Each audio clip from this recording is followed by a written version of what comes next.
it was an old skull. What a lucky find for a pair of young adventurers. It was easier to climb these walls back then. Not merely because we're older, but because the ruins are too. Of course. You said we needed to bury him. Do you remember where? Well, one would think burying a human skull would stick in the mind, but somehow... no.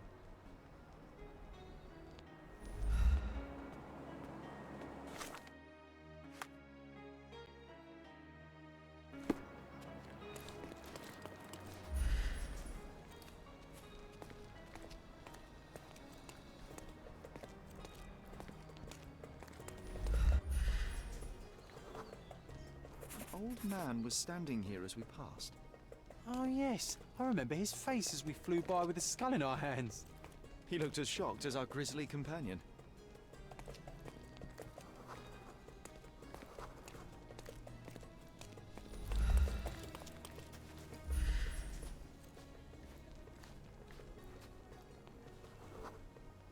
Nothing ever bothers an old Ottoman backgammon player.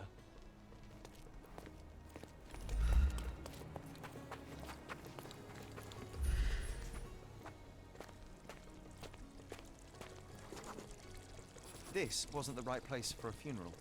We were looking for somewhere more appropriate. Funny, nowadays you love putting men behind bars.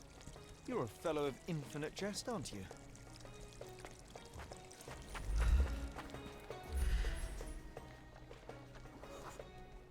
The water level was higher back then.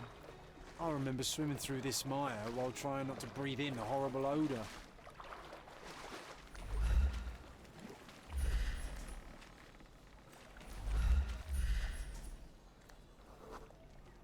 This is where we buried it.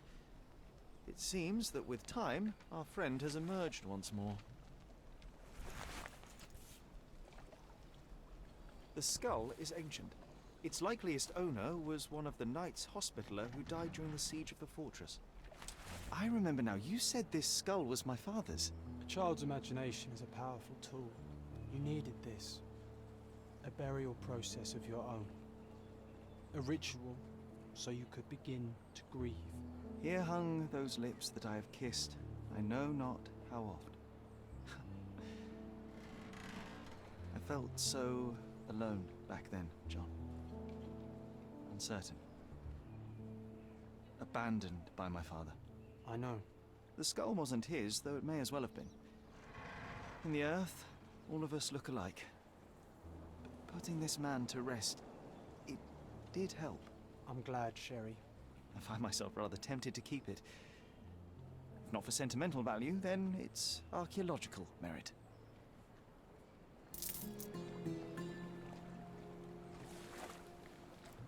Sherry, I think we're getting the hang of this.